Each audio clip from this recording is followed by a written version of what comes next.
aliran dana Syahrul Yassin Limpo ini, termasuk dugaan adanya dana dalam kasus pemerasan pimpinan KPK. Dalami hasil penggeledahan yang dilakukan di Kementerian Sosial untuk kasus korupsi bansos.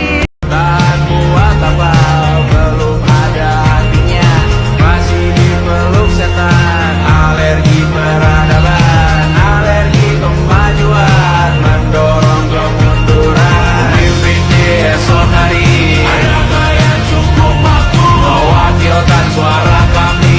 Rasa ada yang tahu, ada yang cukup peduli, umat yang diterlabui melupakan masa lalu. Namun kami belum tentu. Korupsi, suatu hal yang terdengar familiar di telinga masyarakat, tetapi apakah kita tahu arti dari sebenarnya korupsi? Korupsi bukan hanya tentang penyuapan, tetapi juga tentang ketidakjujuran. Di dalam kehidupan sehari-hari, tanpa kita sadari, melalui hal-hal kecil seperti ketidakjujuran, merupakan salah satu bentuk dari korupsi. Halo Bu, aku mau minjem uang 500.000 untuk beli buku. Hah? Boleh? Oke. Tanpa disadari, korupsi telah menjadi sebuah budaya. Terlebih di Indonesia, korupsi seolah sudah menjadi hal yang biasa bagi semua kalangan masyarakat, baik yang muda sampai yang tua. Akibatnya, korupsi pun semakin mengakar kuat dan perlahan telah menjadi sebuah kebiasaan. Pelaku korupsi bisa siapa saja, mulai dari anak kecil hingga dengan orang dewasa. Mulai dari orang yang tidak memiliki riwayat pendidikan, sampai dengan orang yang memiliki gelar lebih panjang dari namanya sendiri. Bahkan, tanpa kita sadari, kita sudah pernah melakukan yang namanya itu korupsi. Tidak melulu korupsi menyangkut hal-hal besar seperti penggelapan uang negara, tetapi korupsi bahkan bisa ditemukan pada hal-hal kecil yang terjadi di kehidupan sehari-hari. Sikap yang dianggap sepele dan wajar ternyata bisa memicu mental korupsi di dalam diri kita. Bisa kita temui di sekeliling kita, mulai dari hal kecil seperti membeli makanan pokok di pasar. Terkadang, ada oknum yang menggunakan timbangan dengan takaran yang tidak tepat. Atau mungkin saat terkena tilang oleh pihak berwajib, ada orang yang lebih memilih membayar uang damai daripada harus repot-repot ke persidangan. Padahal, tindakan tersebut juga termasuk dalam suap. Atau ketika kamu dimintai orang tua atau siapapun untuk membelikan sesuatu di sebuah toko, ternyata ada uang kembalian. Tidak jarang, kamu tidak mengembalikan uang kembalian karena beranggapan itu bagian dari upah kamu. Korupsi tidak semua tentang uang, tetapi korupsi ada yang berbentuk waktu. Contohnya, terlambat masuk kerja atau sengaja datang terlambat.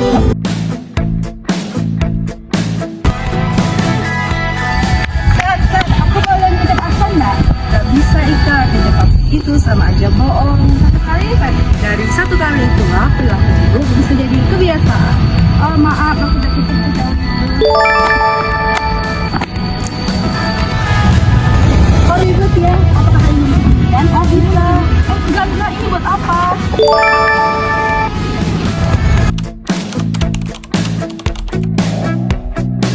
Korupsi sebenarnya sudah ada sejak ribuan tahun yang lalu. Bahkan pada zaman kerajaan, praktik suap sudah ada. Masuk ke Indonesia modern, korupsi membuat pembangunan jadi lambat. Contoh, dana yang digunakan untuk membangun jalan masuk ke kantong pribadi.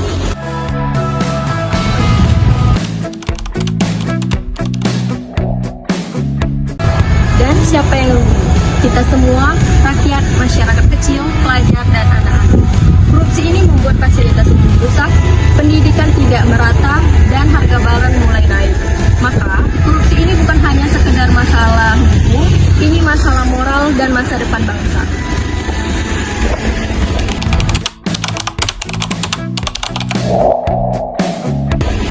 Ada beberapa faktor yang menyebabkan seseorang itu melakukan korupsi. Di antaranya itu ada tekanan ekonomi, gaya hidup, lemahnya efektivitas, dan kurangnya integritas. Tidak semua orang melakukan korupsi itu karena terpaksa, tetapi ada juga yang melakukan korupsi karena ingin kaya. Itulah pentingnya pendidikan moral dimulai dari diri sendiri dan keluarga.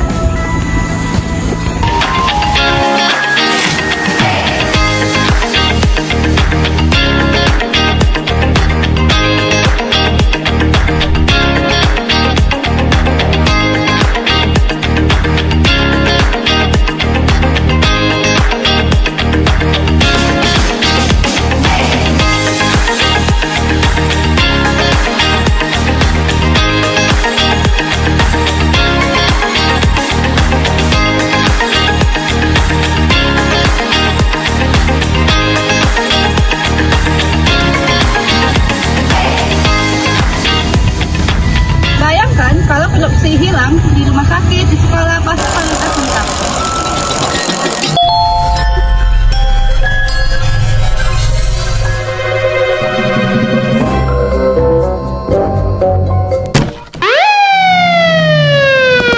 Yang sakit mana ini? Aman bang, nggak ada yang sakit. Aman semua bang, aman. Itu pinggangmu sakit kan? Bilang aja sakit. Pinggangmu sakit kan? Sakit kan pinggangmu?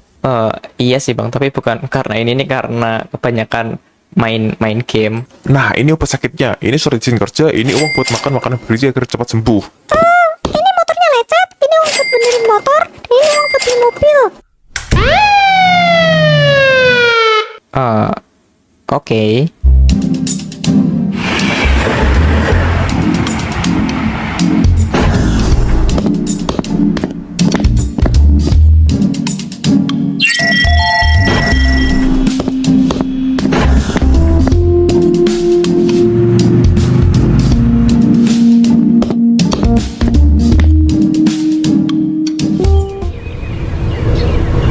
Hal yang biasa.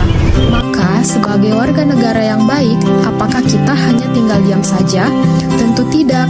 Kita bisa meninggalkan budaya korupsi dengan cara menanamkan sifat anti korupsi dalam kehidupan sehari-hari, dengan selalu bersikap jujur dalam perkataan atau perbuatan, disiplin, dan bertanggung jawab dalam melakukan kegiatan apapun. Itu semua dilakukan sebagai upaya untuk menghindari tindakan korupsi yang bisa merugikan diri sendiri dan orang lain. Korupsi adalah masalah yang besar, tapi solusi selalu ada. Mulai dari transparansi dalam melakukan suatu proyek, menerapkan pendidikan anti korupsi sejak dini, serta berani melaporkan dugaan korupsi sekecil apapun. Yang terpenting, hindari korupsi mulai dari diri sendiri.